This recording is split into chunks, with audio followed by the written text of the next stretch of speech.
चलिए ठीक है। मंगलाचरण। नमो अर्हन्ताणं नमो सिद्धाणं नमो आयर्याणं नमो उवच्छायाणं नमो लोये सविसाहुणम् मंगलम भगवान वीरो मंगलम गौतमो गणी मंगलम कुंद कुंदार्यो जैन धर्मोस्तु मंगलम सर्व मंगल मांगल्यम सर्व कल्याण कारकम प्रदानां सर्व धर्माणां जैनम जयतु शासनम जैनम जयतु शासनम। चलिए अपन चालू करते हैं। अच्छा, लास्ट क्लास में हमने महावीर भगवान की कितनी शिक्षाएं पढ़ ली थी, किसी को याद है? लास्ट क्लास में कितनी शिक्षाएं पढ़ ली थी अपन ने? भैया जी एक प्रश्न था चैप्टर से। चलिए प्रश्न पहले पूछ लीजिए फिर उसे चालू करते हैं। बताइए भैया जी, जब पहले तीर्थंकर जी का, ऋषभ देव जी का जब सम्मोचन लगा था, तब उन्होंने बोलते कि महावीर भगवान 5वें तीर्थंकर बनेंगे, तो उनकी बात गलत निकल गई, तो वो 24वें तीर्थंकर बन गए। 5वें नहीं 24वें तीर्थंकर बनेंगे ऐसा बोला था उसने। अच्छा ठीक है। अभी तो महावीर भगवान का उद्भव में जो जीव था ना, उसको गुस्सा आ गई थी कि भाई ये बढ़िया पहले तीर्थंकर बन गए और मैं 24वां बनूं, ऐसे मतलब उसके बाद फिर उसने विरोध करा था और बहुत मत चलाए थे। भैया जी मेरे को लगा कि उन्होंने बोला 5वें तीर्थंकर बनेंगे और फिर उनकी बात गलत निकल गई, वो तो 24वें बन गए। नहीं नहीं नहीं, ऐसे केवल की बात कभी गलत नहीं निकलती, क्योंकि वो तो सब जानते हैं। अब जो सब जानता है वो गलत कैसे बोलेगा। ठीक है, चलिए अब अपने अपनी कितनी शिक्षाएं हो गई थी? 5। ठीक है ना। महावीर भगवान की 11 शिक्षाएं अपन पढ़ रहे थे, उनमें से अपनी 5 शिक्षाएं हो गई थी। एक बार रिवाइज कर लेते हैं शिक्षाओं को। सबसे पहली शिक्षा ये थी कि सभी आत्माएं बराबर हैं, कोई छोटा बड़ा नहीं है। तो अपन ने क्या डिस्कस किया था कि भाई सभी आत्माएं बराबर क्यों है? अपने पहली शिक्षा में पढ़ा था ना कि सभी आत्माएं बराबर हैं, कोई छोटा बड़ा नहीं है। तो ऐसा क्यों है सब आत्मा बराबर है और कोई छोटा बड़ा नहीं है? कौन बताएगा? इंद्र जी आपको याद है? नहीं भैया जी। खुशी जी थोड़ा बहुत भी याद आ रहा हो तो चलिए कोई बात नहीं। क्या जी हर आत्मा, हाँ बोलिए। हाँ हर आत्मा मतलब मोक्ष प्राप्त कर सकती है, इसलिए सारी आत्मा। नहीं नहीं नहीं, ये रीजन अपन ने उस दिन मतलब डिस्कस किया था, ये रीजन नहीं हो सकते। देखो सभी आत्माएं तो मोक्ष प्राप्त नहीं कर सकती, याद है? अब भव्य जीव मोक्ष प्राप्त नहीं कर सकते, सिर्फ भव्य जीव ही मोक्ष प्राप्त कर सकते हैं। तो इस कारण तो नहीं है। अपन ने द्रव्य पाठ में जीव की डेफिनेशन क्या पढ़ी थी? अच्छा ये बताइए, जीव द्रव्य किसे कहते हैं? दीपक जी जीव द्रव्य किसे कहते हैं, आप बताएंगे? जो जान देख सकता है, जिसमें दर्शन ज्ञान। हाँ, जिसमें ज्ञान दर्शन होता है वो जीव द्रव्य होता है। अपन ने इसी बात से पॉइंट डिस्कस किया था कि सभी आत्मा बराबर इसलिए हैं क्योंकि सभी आत्माओं में ज्ञान दर्शन पाया ही जाता है। ऐसा कोई जीव द्रव्य नहीं है, ऐसी कोई आत्मा नहीं है जिसमें ज्ञान दर्शन ना पाया जाए। इसलिए सभी आत्मा बराबर है, कोई छोटा बड़ा नहीं है। दूसरी शिक्षा ये थी कि भगवान कोई अलग से नहीं होते, जो जीव पुरुषार्थ करे वह भगवान बन सकता है। ठीक है ना, कोई दिक्कत नहीं। इस पॉइंट में भी भगवान कोई अलग नहीं होते, जो जीव पुरुषार्थ करे, जो जीव अपनी आत्मा को ध्याए, अपनी आत्मा को समझे, वो भगवान बन सकता है। तीसरी शिक्षा ये थी कि भगवान जगत की किसी भी वस्तु के कुछ भी करता हरता नहीं है, मात्र जानते हैं। ठीक है ना। भगवान क्या है कि भैया भगवान वीतरागी हो गए हैं, उनको जगत से कोई राग द्वेष बचा नहीं है, तो वो जगत में कुछ करने का विचार भी नहीं करेंगे। तो भगवान जगत के कुछ भी करता हरता नहीं है, मात्र जानते हैं। जानते हैं इसलिए है क्योंकि ज्ञान जानना देखना उनका स्वभाव है। तो ऐसा नहीं मानना कभी कि भाई जगत को किसी ने बनाया है जगत की कोई रक्षा करता है और जगत का कोई नाश कर देगा, क्योंकि भगवान किसी भी वस्तु के कुछ भी करता हरता नहीं है। चौथी शिक्षा ये थी कि हमारे आत्मा का स्वभाव भी जानना देखना है, कषाय आदि करना नहीं है। ठीक है, इस शिक्षा में अपन को कषाय न करने की सीख दी गई है कि हमारा स्वभाव जानना देखना है कि क्रोध, मान, माया, लोभ ये जो अपन करते हैं ये हमारा स्वभाव नहीं है और हमें ये नहीं करना। अब पांचवी शिक्षा से जो 5 पाप हैं इनको ना करने की सीख दी गई है। पांचवी शिक्षा अपन ने पढ़ ली थी कि कभी किसी का दिल दुखाने का भाव मत करो। ठीक है ना, ये कौन से पाप की तरफ इशारा कर रही है? कभी किसी का दिल दुखाने का भाव मत करो, ये कौन से पाप के लिए बोला? हिंसा, हाँ, और हिंसा में भी कौन सी हिंसा? भाव हिंसा। हाँ, भाव हिंसा, कि भाई दिल दुखाने का भाव मत करो, क्योंकि क्या है जब अपन भाव करते हैं और उसके बाद फिर उसी को अपन अपनी क्रिया में अपने आचरण में लाते हैं, इसलिए भाव हिंसा भी नहीं करनी, द्रव्य हिंसा भी नहीं। इसके बाद वाली शिक्षा है झूठ बोलना और झूठ बोलने का भाव करना पाप है। पहले पांचवी शिक्षा में हिंसा ना करने की सीख दी गई है, अभी छठवीं शिक्षा में झूठ नहीं बोलने की शिक्षा दी गई है। अपन पाप पाठ में पढ़ चुके हैं ये सब 5 पापों के बारे में, तो अपन को यहाँ पे पढ़ने की जरूरत नहीं है। बस द्रव्य झूठ और भाव झूठ दोनों के बारे में बोल रहा है कि झूठ बोलना ये द्रव्य झूठ और झूठ बोलने का भाव करना ये भाव झूठ, ये दोनों पाप अपन को नहीं करने। ठीक है, सातवीं शिक्षा है चोरी करना और चोरी करने का भाव करना बुरा काम है। तो यहाँ पे द्रव्य चोरी और भाव चोरी नहीं करने की प्रेरणा दी गई। चोरी करना मतलब ये द्रव्य चोरी और चोरी करने का भाव ये भाव चोरी, तो ये द्रव्य चोरी भाव चोरी भी अपन को नहीं करनी। फिर संयम से रहो, क्रोध से दूर रहो और अभिमानी ना बनो।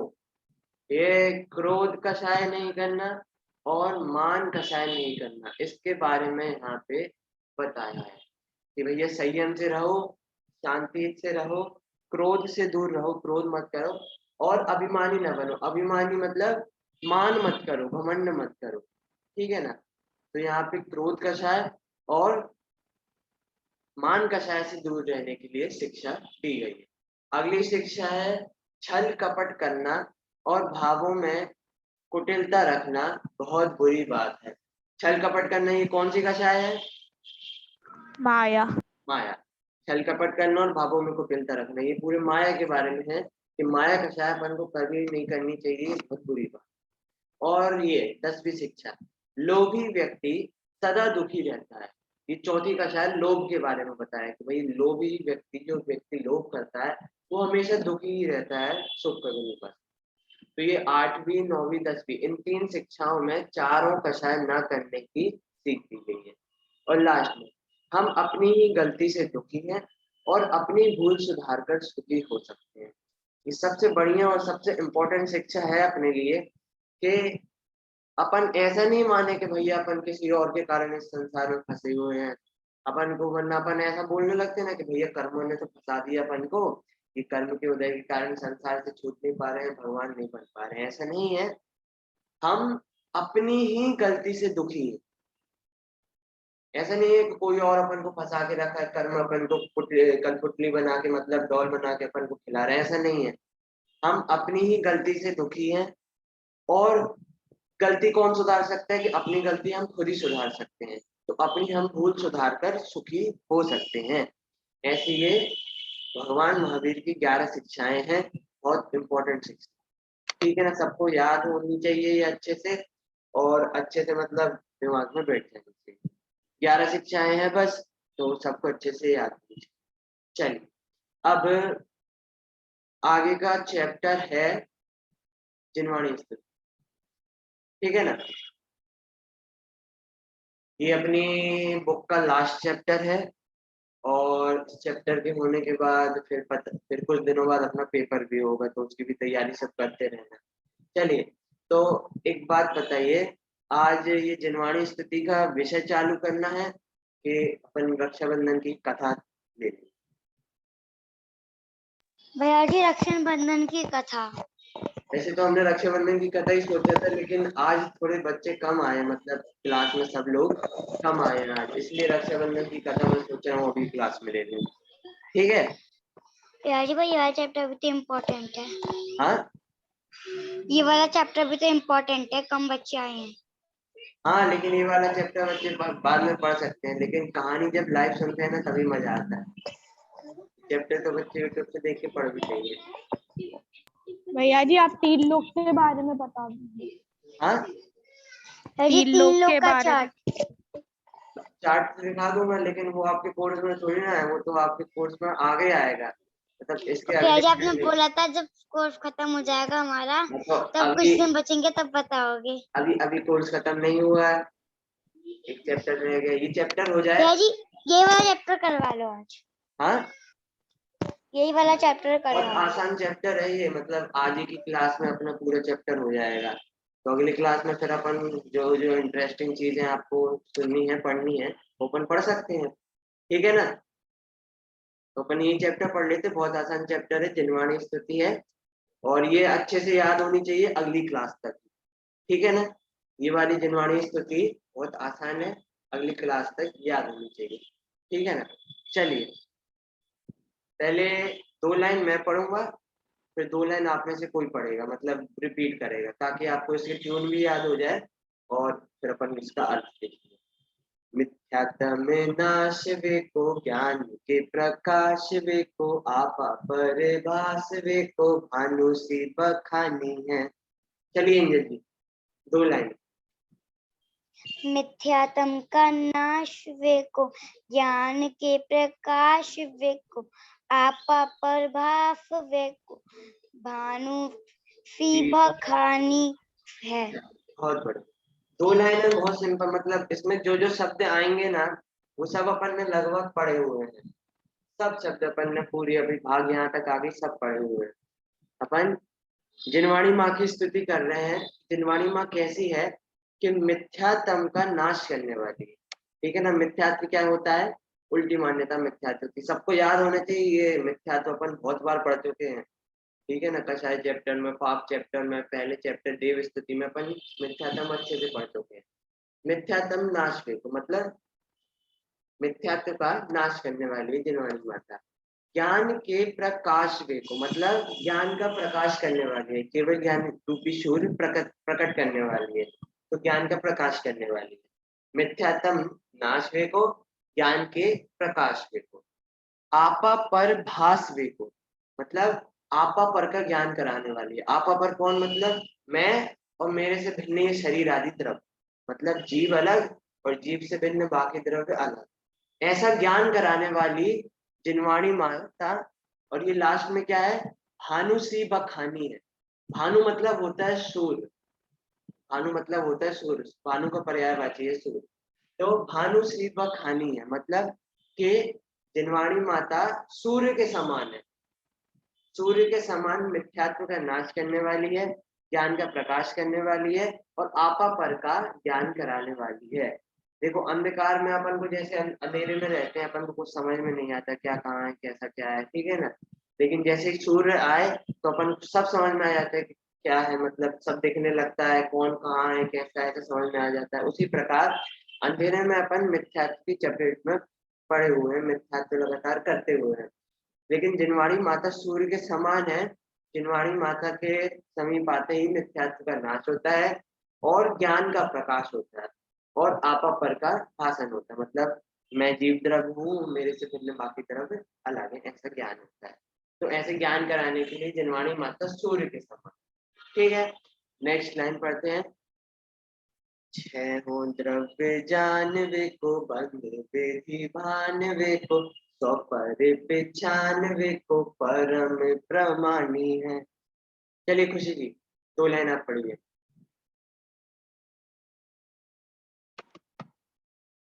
खुशी जी, हाँ। छह द्रव्य जानवे को, विधि मानवे को, स्वयं पर पहचानवे को, परम प्रमाणी है। हाँ, देखिए,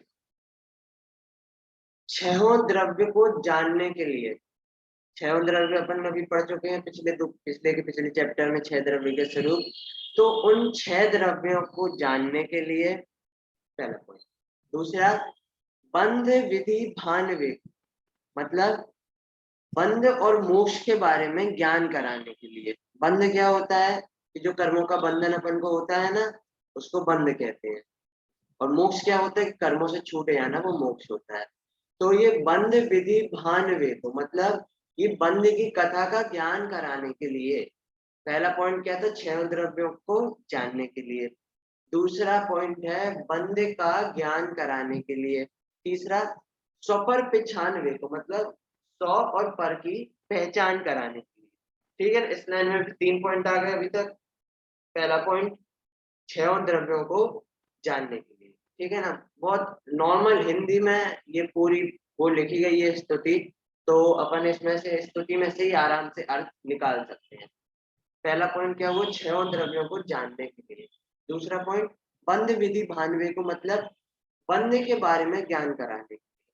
ठीक है, 6 द्रव्य जानने के लिए और बंध के बारे में ज्ञान कराने के लिए। तीसरा पॉइंट है स्व पर की पहचान कराने के लिए। स्व और पर की पहचान कराने के लिए परम प्रमाणी है कि मतलब जिनवाणी माता इन तीनों का ज्ञान कराने के लिए परम प्रमाणिक है, मतलब सत्य है। इन तीनों का ज्ञान हमें जिनवाणी से हो सकता है। ठीक है, तो ये 2 लाइन हुई।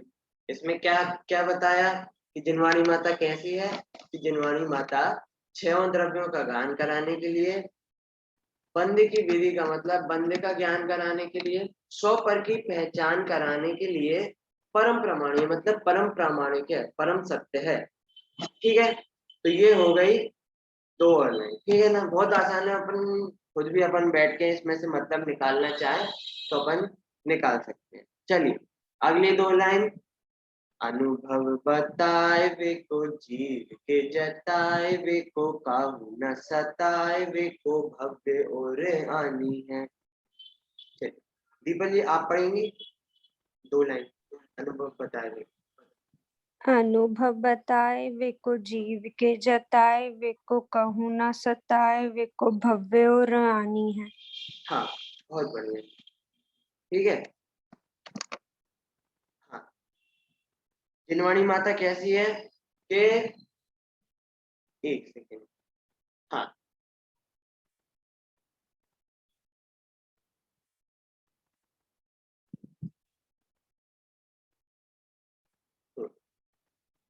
चलिए जिनवाणी माता कैसी है कि सबसे पहले आत्मानुभव कराने वाली है। अनुभव बताए को मतलब ये अपनी आत्मा है, आत्मानुभव आत्मा का अनुभव कराने वाली है, अपनी आत्मा की हमें पहचान कराने वाली है। जीव को जताए हुए को मतलब जो आत्म अनुभव है उसके बारे में जीव को बताने वाली। ठीक है ना, जिनवाणी माता आत्म अनुभव करने के लिए जीव को बताने वाली है, मतलब ये जीव को ज्ञान कराती है आत्म अनुभव करने के लिए। अनुभव बताए हुए को और जीव के जताए हुए को। ठीक है ना, काहू न सताए हुए को भव्य और आनी है। इसीलिए जो भव्य जीव होते हैं, जो भव्य जीव होते हैं वो जिनवाणी माता को पूछते रहते हैं, जिनवाणी माता को निरंतर पूछते रहते हैं। देखिए यहाँ पे इसका अर्थ भी दिया है नीचे तीसरे पैरे का कि हे जिनवाणी माता, भव्य जीवों ने तुमको अपने हृदय में धारण करके रखा है। क्यों धारण करके रखा है? क्योंकि तुम आत्मानुभव करने का, आत्मा की प्रतीति करने का तथा किसी को दुख न हो ऐसा मार्ग बताने में समर्थ। देखो यहाँ पे ये लिखा है ना, काहू न सताए वे को भव्य और आनी है, कि जिनवाणी माता ऐसा मार्ग बताती है जिससे किसी भी जीव को दुख ना हो, किसी भी जीव को किसी प्रकार की कोई परेशानी ना हो, सब जीव दुख से उठ के सुख में आए। तो इस लाइन का मतलब फिर से देख लेते हैं। जिनवाणी माता आत्मानुभव कराने वाली है, आत्मा की प्रतीति कराने वाली है और भव्य जीवों को ऐसा मार्ग बताने वाली है जो सबको सुखकारी हो, किसी को भी दुख कर ना हो। चलिए लास्ट 2 लाइन और पढ़ लेते हैं। जहां तहां तार वे को, पार के उतार वे को, सुख विस्तार वे को, यही जिनवाणी। ठीक है ना, क्या है इसका अर्थ कि जिनवाणी माता कैसी है कि संसार से पार उतारने वाली है।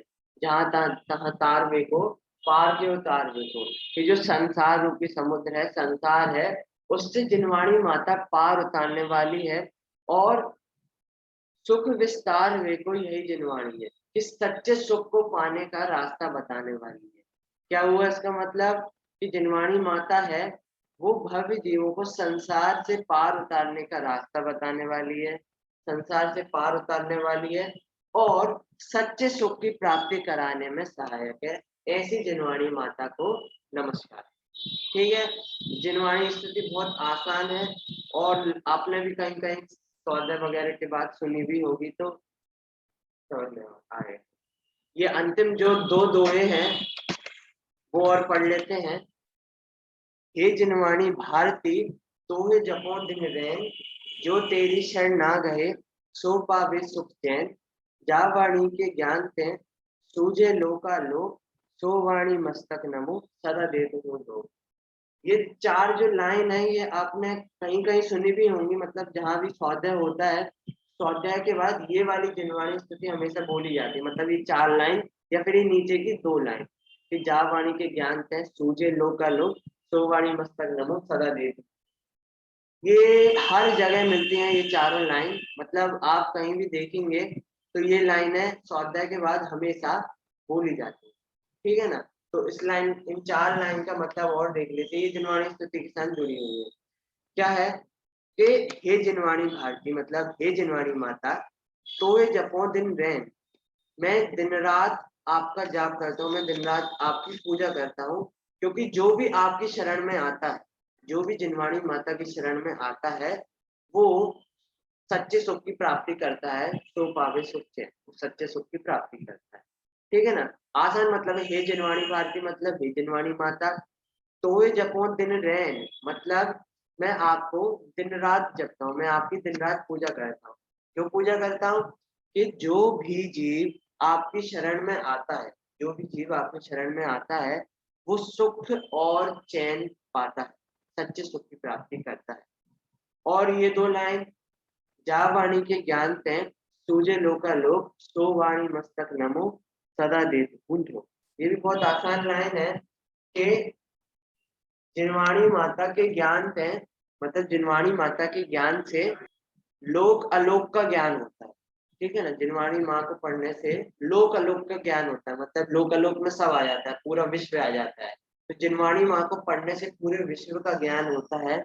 ऐसी जिनवाणी माँ को मैं सदा प्रणाम करता हूँ, मैं ऐसी जिनवाणी माँ को सदा नमन करता हूँ। सो वाणी मस्तक नमो सदा देता हूँ ठो। ठीक है ना, तो ये बहुत आसान जिनवाणी स्तुति है। ठीक है ना, तो इसका मतलब अपन को याद मतलब जिनवाणी स्तुति भी याद होनी चाहिए और स्तुति बहुत आसान है, तो अपन स्तुति याद कर लें तो इसका मतलब भी अपन को अपने आप याद हो जाए। एक बार जो नीचे अर्थ लिखा है वो अपन पढ़ लेते हैं तो अपन को और क्लियर हो जाए। एंजल जी आप पढ़ेंगी जिनवाणी स्तुति? जी भैया जी। पढ़िए। हे जिनवाणी रूपी सरस्वती, तुम मिथ्या रूपी अंधकार का नाश करने के लिए तथा आत्मा और पर पदार्थों का सही ज्ञान करने के लिए सूर्य के समान हो। 6 द्रव्यों का स्वरूप जानने में, कर्मों की बंध प्रवृत्ति का ज्ञान कराने में, निज और पर की सच्ची पहचान में तुम्हारा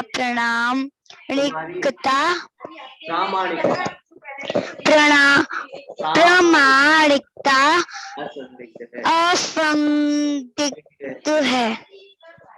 ये जिनवाणी माता भव्य जीवों ने तुमको अपने हृदय में धारण कर रखा है, क्योंकि तुम आत्म भोग करने का, आत्म की प्रतीति करने तथा किसी को दुख न हो ऐसे मार्ग बताने में समर्थ हो। एकमात्र जिनवाणी ही संसार में पार उतारने में समर्थ है एवं सच्चे सुख को पाने का रास्ता बताने वाली है।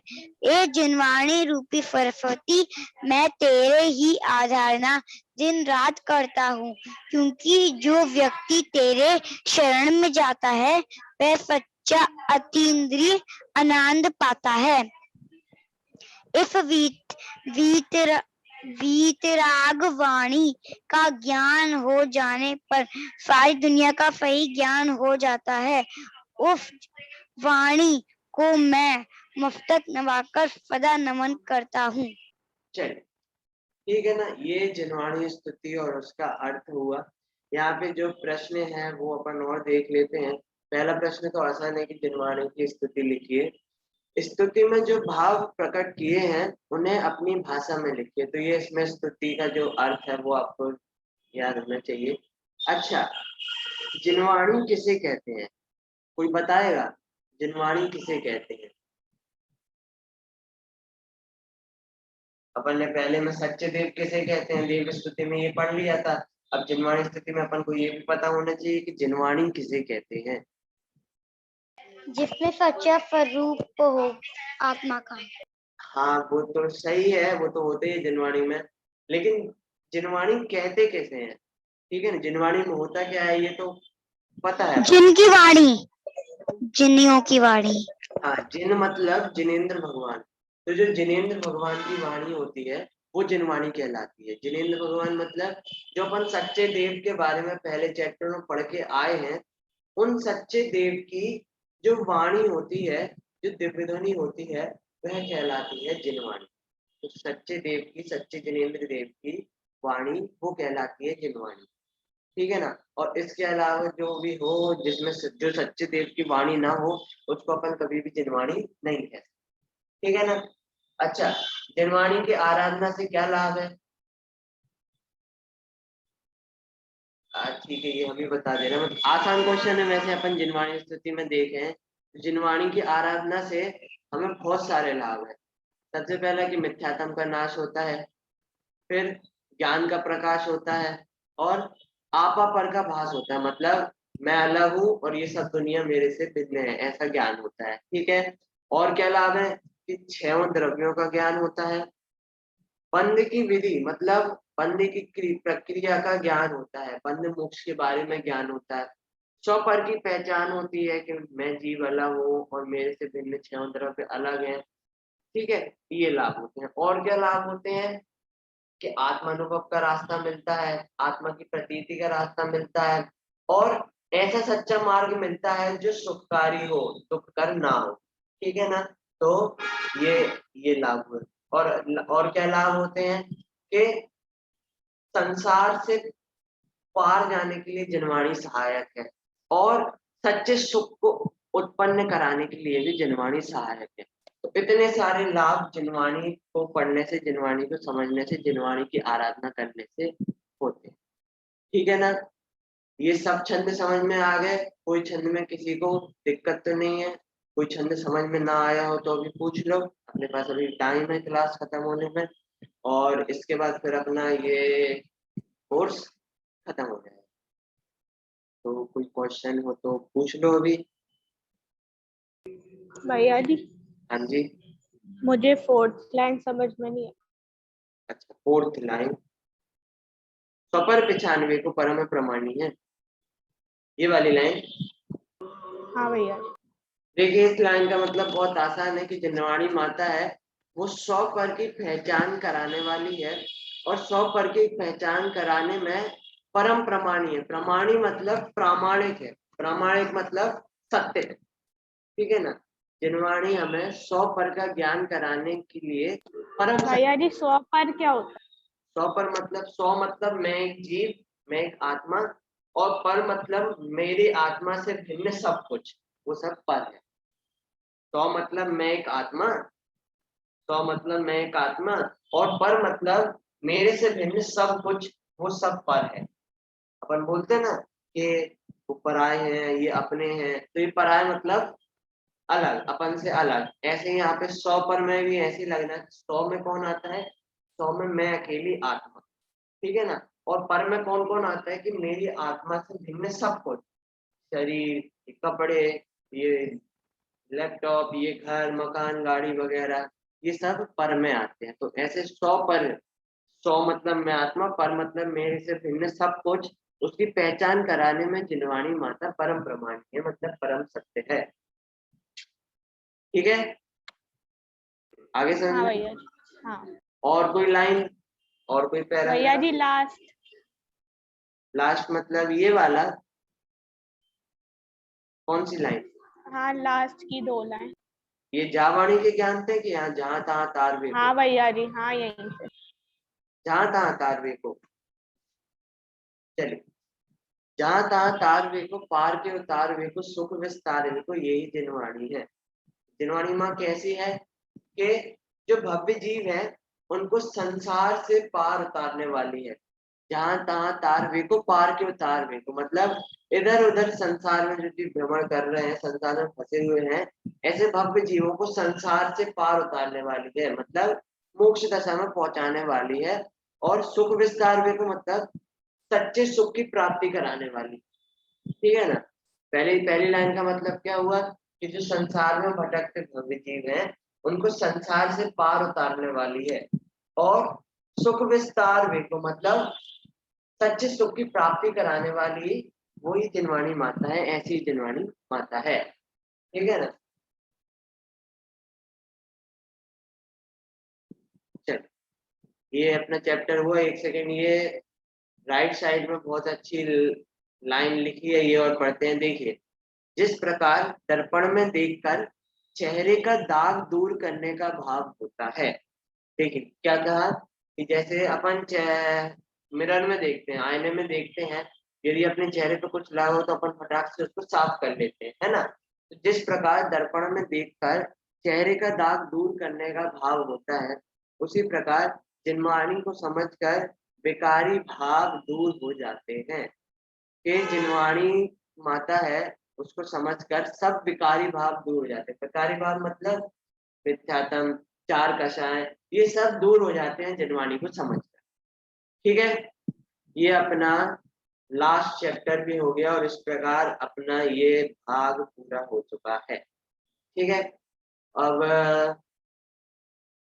एक सेकेंड,